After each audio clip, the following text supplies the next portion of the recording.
వ్యర్థమైనటువంటి పనులను బట్టి, వ్యర్థమైన దాన్ని ఆరాధించడాన్ని బట్టి, చేసిన కార్యములను బట్టి మీరు మస్టు పట్టిపోయి జీవితంలో అసహ్యమైపోయినాయి. ఇప్పుడు మీరు కడుక్కోనండి. మీరు కడుక్కుంటే శుద్ధి అవుతారు. మీరు శుద్ధి అయితే దేవుడు ఇష్టపడతాడు. అందుకనే అంటాడు, మనకు బాగా తెలిసిన మాట, యోహాను పత్రికలో చదువుతాం కదా, మనం మన పాపములను ఒప్పుకునే ఎడల ఆయన నమ్మదగిన వాడు, నీతిమంతుడు గనుక సమస్త దుర్నీతి నుండి మనలను పవిత్రులనుగా చేస్తాడంటాడు. ఇంకో మాట చదువుతున్నా, యెషయా గ్రంథం 1వ అధ్యాయం 16వ వచనంలో కూడా ఈ మాట అంటాడు. యెషయా గ్రంథం 1వ అధ్యాయం 16వ వచనంలో ఏమంటా, మిమ్మును కడుగుకొనుడి, శుద్ధి చేసుకోండి, మీ దుష్క్రియలు నాకు కనబడకుండా వాటిని తొలగించుడి. ఏం చేసుకోవాలంటాడు? మిమ్మును కడుక్కొనండి, శుద్ధి చేసుకోనండి. మీ చెడ్డ క్రియలు ఉన్నాయి కదా, అవి నాకు కనబడకుండా కడిగి శుద్ధి చేసుకోనండి. ఇప్పుడు యాకోబు అంటాడు తన ఇంటి వాళ్ళతో, దేవునికి ఇష్టంగా అంది తీసి బయటపడేయండి. పడేశారు. మిమ్మల్ని మీరు ఏం చేసుకోవాలి? ఇప్పుడు శుచిపరచుకోనండి, కడిగి శుద్ధి చేసుకోనండి. ఇంకో మాట చూద్దాం రండి. అక్కడికి ఏం చేసుకోవాలంట? ఇప్పటిదనక మీకు వస్త్రాలు వేసుకున్న బట్టలు ఉన్నాయే, ఇప్పుడు ఏం చేయాలి? ఆ బట్టలు కాస్త తీసి పడేసి మార్చుకోనండి. బట్టలు మార్చుకొని. ఎందుకు ఈ మాట అన్నాడనంటే, ఇక్కడ మాట చెప్తా, బట్టలు అనేటటువంటివి వారి జీవిత ప్రవర్తనను చూపిస్తూ ఉంది. మనము దేవుని దగ్గరికి వెళ్తున్నామనంటే తప్పకుండా మన ప్రవర్తన మారాలా. మొన్న జక్కయ్య కోసం చూస్తా వచ్చినాం. జక్కయ్య దేవుని ఇంటికి, ఆ దేవుడు జక్కయ్య ఇంటికి వచ్చాడు. ఇప్పుడు జక్కయ్యతో దేవుడు అన్నాడు, ఈ ఇంటికి రక్షణ వచ్చిందని అన్నాడు. ఇతడు నా అబ్రహాము కుమారుడు అన్నాడు. ఎప్పుడన్నాడు? ఆయన ప్రవర్తన మారిన తరువాతనా, మారకముందా? మారిన తరువాత. నీ ప్రవర్తన మారితే నువ్వు దేవుని ఇంటికి వస్తావు, దేవుడు నిన్ను ఆశీర్వదిస్తాడు. ప్రవర్తన మారకపోతే దేవుడు నీకు ఏ సహాయము చేయలేడు. నీ ప్రవర్తన మారాలా. అందుకని నీ ప్రవర్తన అంతటి పైన, సామెతల గ్రంథంలో అంటాడు కదా 3వ అధ్యాయం 6వ వచనంలో, నీ ప్రవర్తన అంతటి పైన నీ దేవుని అధికారమునకు ఒప్పుకొనుము అని అంటాడు. దేవునికి అప్పచెప్పుకో నీ ప్రవర్తన అంతా. దేవుడు అప్పుడు తప్పకుండా నిన్ను బాగు చేస్తాడు. అదే సామెతల్లో 16వ అధ్యాయం 17వ వచనంలో, 16వ అధ్యాయం 17వ వచనంలో కూడా ఈ మాట ఇలాగ అంటాడు.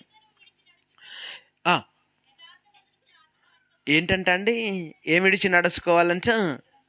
చెడుతనమును విడిచి నడుచుకొనుటయే యథార్థవంతులకు రాజమార్గము.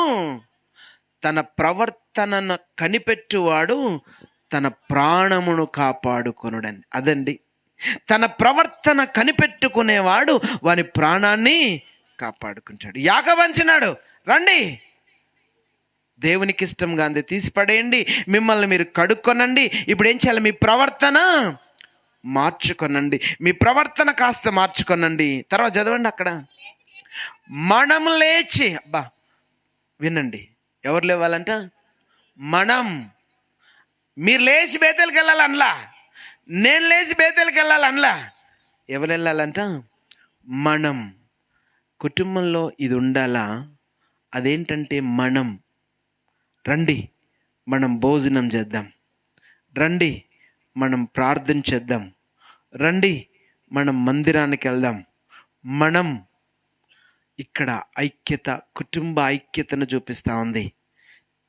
పరిస్థితులు ఎట్లా అయిపోయినాయనంటే, అయ్యగారు వెళ్ళి తనంతట తానే ప్రార్థన చేసుకుంటాడు. ఈ అమ్మగారు ఏదో పనిలో ఉంటుంది. ఆయన చేసినప్పుడు ఈమె ఖాళీ ఉండదు. ఆయన ప్రార్థన చేసుకొని ముగించుకొని ఆయన గుర్రుబెట్టి నిద్రపోతాడు. ఈమె అన్నీ చేసుకొని వచ్చేసి ఈమె ఎప్పుడో ప్రార్థన చేసుకుంటుంది. పిల్లలు వచ్చి నిద్ర వస్తుందమ్మా అంటే, ప్రార్థన చేసుకొని పండుకోండి, అంతే కదా అండి. మనం భక్తులం కదా, ప్రార్థన చేసి పండుకోండి అని చెప్పేస్తాం. కలిసి ప్రార్థన చేసిన అనుభవం కుటుంబంలో ఉందంటారా? యాకోబు అంటాడు, రండి మనము బేతేలుకు వెళదాము, మనము దేవుని మందిరమునకు వెళదాము, మనము కలిసి ప్రార్థన చేద్దాం, మనము కలిసి దేవుణ్ణి కలుసుకుందాం.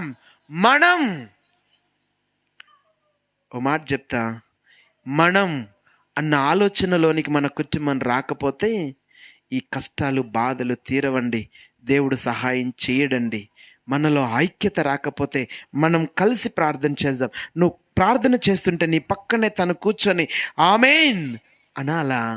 నువ్వు ప్రార్థన చేస్తున్నట్లప్పుడు నీ భర్త నీ పక్కన కూర్చొని ఆమేన్ అని చెప్పాలా? నీ పిల్లలు నీ పక్కన కూర్చొని ఆమేన్ అని చెప్పాలా? నీ భార్య నీ పక్కన కూర్చొని ఆమేన్ అని చెప్పాలా? కలిసి చేద్దాం. కుటుంబం కలిసి ప్రార్థించండి, కలిసి దేవుణ్ణి కలుసుకొనండి. దేవుడు తప్పకుండా మీ కుటుంబాల్లో గొప్ప ఆశీర్వాదాన్ని తీసుకొని వస్తాడు. అబ్రహాము కలిసి కుటుంబంతో కలిసి దేవుని సత్యాన్ని నేర్చుకున్నాడు, వాళ్ళకి నేర్పించాడు, ఈయన చేశాడు. అలాగే అబ్రహాం అలాగే చేశాడు. అబ్రహాము ఏ నీతిని అనుసరించి నడుచుకున్నాడో అదే తన ఇంటి వారందరూ కలిసి నేర్చుకునేటట్టు చేశాడంట.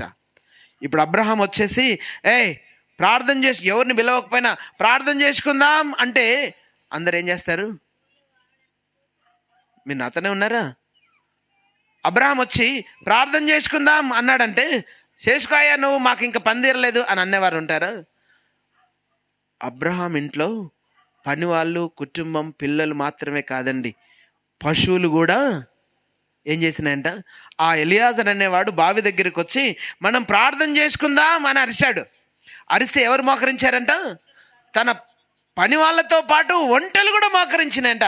అంటే ప్రార్థన చేసుకుందామని అంటే అంత కుటుంబం మనుషులు మాత్రమే కాదు, ఆ ఇంట్లో ఉన్న పశువులు కూడా కలిసి ప్రార్థన చేస్తా సహకరిస్తా ఉంటున్నాయి. కనీసం మన ఇంట్లో మన పిల్లలు సహకరిస్తున్నారా? నువ్వు ప్రార్థన చేసుకుందామని అంటే ఎవరన్నా వచ్చి నీ పక్కన మోకరిస్తారా అండి? ఎట్లా ఆశీర్వదించబడాలి మన కుటుంబం? ఇక్కడ కూడా 4 సంగతులు చెప్పిన దేవుడు యాకోబుతో 4 చెప్పాడు. యాకోబు కుటుంబంతో ఎన్ని విషయాలు చెప్పాడు? 4 చెప్పాడు. ఏం చెప్పాడు? దేవునికి ఇష్టం కాంది తీసి పారవేయండి, మిమ్మును మీరు కడుక్కొనండి, మీ ప్రవర్తన మార్చుకొనండి, కలిసి బేతేలుకు వెళ్దామని అన్నారు. ఈ తర్వాత కూడా 4 చేసిన సంగతి చెప్పాలా? 4వ వచనం చదువుదాం. కానీ సమయం అయిపోయింది, నేను చెప్పలేను, ఇక్కడ ఆపేస్తా. కానీ చదవండి, 4వ వచనం చదవండి. వారు తమ యొద్దనున్న అన్య దేవతలన్నిటినీ, తమ చెవులనున్న పోగులనన్నిటినీ యాకోబుకి ఇచ్చాడంట. ఏం చేశారంట? ఆగయ్య, కష్టపడి ఇంటికాడ నుంచి, మా అయ్య ఇంటికాడ నుంచి తెచ్చుకున్నా, అంతే కదా? కష్టపడి ఎక్కడి నుంచి తెచ్చుకున్నా? మా నాన్న ఇంటి దగ్గర నుంచి తెచ్చుకున్న. ఈరోజు నువ్వు తీసి బయటపడేయంటే పడేస్తా అనుకున్నావేంటి? ఏమంటారు మన సహోదరులు? అంతేనా అనేది? ఇంకేమన్నట్టు? దీనికోసం ఎంత కష్టపడ్డానో నీకేం తెలుసు? ఆయన వచ్చి అంత ఇల్లంతా వెతికేటప్పుడు దీన్ని కాపాడుకోవడానికి నేను ఎన్ని అబద్ధాలు ఆడినో నీకేం తెలుసు? ఇది మనల్ని వాదించేది. అక్షరార్థంగా మీ విధేయత చూపండి, దేవుడు మీ కుటుంబాలను ఆశీర్వదిస్తాడు తప్పకుండా. మిమ్మల్ని, మీ కుటుంబాలని, మీ పిల్లల్ని దేవుడు ఆశీర్వదిస్తాడు తప్పకుండా. ఎప్పుడంటే నువ్వు సంపూర్ణంగా విధేయత చూపించండి. యాకోబు అన్నాడు తీసి పారేయండి అని అంటే, ఇప్పుడు రాహిలవ్వ ఏం చెప్పట్లా? ఏమన్నా చెప్తుందా? ఏం చెప్పట్లా. భర్త చెప్పాడు, చేస్తున్నా అంతే. ఆ రోజు తండ్రి వచ్చినాడు, నాకు చూపిస్తా అంటే చూపించడానికి కూడా ఇష్టపడలా, ఇవ్వడానికి కూడా ఇష్టపడలా, దాచుకుంది, అబద్ధం చెప్పింది, ఎన్నో చెప్పింది. కానీ ఇప్పుడు భర్త చెప్తే మారు మాట్లాడకుండా తీసి చేతిలో పెట్టింది. అదండి సంపూర్ణమైన విధేయత. సహోదరులారా, చేతులెత్తి చెప్తున్నా, విధేయత చూపి చూడండి, దేవుడు ఎంత ఆశీర్వదిస్తాడో. షారాయిని ఆశీర్వదించినాడు, యజమానుడని పిలిచి ఆమె అలంకరించుకున్నదంటే అలాగా దేవుడు ప్రభు యొక్క పద్ధతి ఇది అని చెప్పి వారు ఆ లోబడి బతికారు, ప్రభువునకు లోబడ్డట్టుగా లోబడ్డారు. ఇప్పుడు ఈమె తీసి మీ విగ్రహాలను పడేయమంటే వారు ఏం చేశారంట? విగ్రహాలను తీసుకొచ్చి యాకోబు చేతిలో పెట్టారంట. వాటిని తీసుకొచ్చి యాకోబు చేతిలో పెట్టారు. ప్రియమైన దేవుని పిల్లలారా, దేవుడు అసహించుకునే ఏ ఆలోచన అయినా, ఏ పద్ధతి అయినా, అది ఎంత మంచిది అనిపించినా, అది లేక నువ్వు అలా చేయకపోతే బాగుపడమనుకున్నా సరే, నువ్వు దేవుని చేతిలో పెట్టి చూడు, దేవుడు తప్పక నిన్ను ఆశీర్వదిస్తాడు. నీ ఇష్టాన్ని పక్కకు పెట్టు, దైవ చిత్తాన్ని నీ జీవితంలో నెరవేర్చి చూడు, తప్పకుండా దేవుడు నిన్ను, నీ కుటుంబాన్ని ఆశీర్వదిస్తాడు. రెండోది ఏం చేశారంట? ఆ విగ్రహాలను మాత్రమే కాదు, రెండోది ఏం చేశారంట? పోగులు ఎక్కడి అండి? ఇవి పోగులు ఎక్కడి? చెవులకి ఏం కుట్టిస్తారు? ఎప్పుడు కుట్టిస్తారు? ఎప్పుడు కుట్టిస్తారని? సరే, నేను ఇంకా చాలా చెప్పాలనుకున్నా కానీ మీరు బాధపడతారేమో. అయినా ఓ మాట చెప్తా. పోగులు కుట్టించేది వారు చేసే ఆచారం, అంతేనా కాదంటారు? అమ్మాయిలకి ఏం చేస్తారు, కొంచెం వయసు రాగానే ఇది పెద్ద ఫంక్షన్ చేసేస్తాం, అవును కదా? ఇదేంటి, ఎక్కడనుందా? మన సాంప్రదాయం, మన దేశ ఆచారం. ఈ సాంప్రదాయాన్ని, ఈ ఆచారాన్ని మనం చేస్తాము. ఇప్పుడు యాకోబు అంటాడు, మీ ఆచారాలు, మీ సాంప్రదాయాలు, మీ పద్ధతులు ఏవైతే ఉన్నాయో అవన్నీ తీసి బయటపడేయండి. అవి తీసి బయటపడేస్తే దేవుడు మీ దగ్గర కార్యం చేస్తాడు. ప్రియమైన దేవుని పిల్లలారా, ఈరోజు నీవు నీ కుటుంబం వర్ధిల్లాలా, నీవు నీ కుటుంబం ఆశీర్వదించబడాలనంటే దేవుడు చెప్పినట్లు యాకోబు చేశాడు. యాకోబు చెప్పినట్లు కుటుంబం చేశారు. ఆ కుటుంబం దేవుడు దీవించాడు. యాకోబు తర్వాత ఆయన ఇశ్రాయేలుగా మారిన ఆయన కుటుంబం అంతా ఆశీర్వదించబడింది. ఈరోజు వరకు కూడా ఇశ్రాయేలు యొక్క శేషము మిగిలి ఉంది భూమి మీద. అంటే ఆ కుటుంబం ఆ రోజు దేవునికి అలాగూ లోబడి ఉన్నారు కనుకనే దేవుడు ఆ కుటుంబాన్ని నిలబెట్టాడు. ఈరోజు నిన్ను, నీ కుటుంబాన్ని నిలబెట్టాలనంటే, ఆశీర్వదించాలంటే అలాగూ చేసి చూడు, తప్పకుండా దేవుడు నీ కుటుంబాన్ని ఆశీర్వదిస్తాడు. మోకరించుదాం, కళ్ళు మూసుకుందాం. దయచేసి మోకరించుదాం, కళ్ళు మూసుకుందాం. ఓ మాట ప్రార్థన చేద్దాం. దయచేసి అందరం ప్రార్థన చేద్దాం. ప్రియమైన దేవుని పిల్లలారా, ఈరోజు నీ కుటుంబం పరిస్థితి ఎట్లా ఉంది? నీ పరిస్థితి, నీ ఇంట్లో ఆ క్రమం ఎలా ఉంది? దేవుడు అంటాడు, స్త్రీకి శిరస్సు పురుషుడు, పురుషునికి శిరస్సు క్రీస్తు, క్రీస్తుకు శిరస్సు దేవుడు అంటాడు. మరి మన ఇంట్లో ఉన్న క్రమం ఎలా ఉంది? ఆ క్రమంలోనికి రాకపోతే నువ్వేమైపోవాలా? నీ ఇల్లు, కుటుంబం ఏమైపోవాలా? దేవుడు అంటాడు యాకోబుతో, నువ్వు లే, నీ ఆచారాలు, నీ పద్ధతులు, నీ ఆలోచనలు అన్నిటిలో నుంచి విడిచిపెట్టి నువ్వు లే. ఫస్ట్ నువ్వు మొదట లేస్తే దేవుని మహిమను నువ్వు చూస్తావు. ఆ మహిమ నీ మీద ప్రకాశిస్తుంది.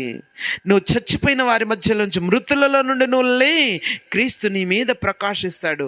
లేస్తావా? ఈరోజు ఇంతవరకు నువ్వు చేసిన క్రమం సరైనది కాదని నీకు అర్థమైంది ఈరోజు. ఇప్పుడు ఆ క్రమంలో నుంచి నువ్వు లేచి దేవుని క్రమంలోనికి రావడం నీకు ఇష్టమేనా?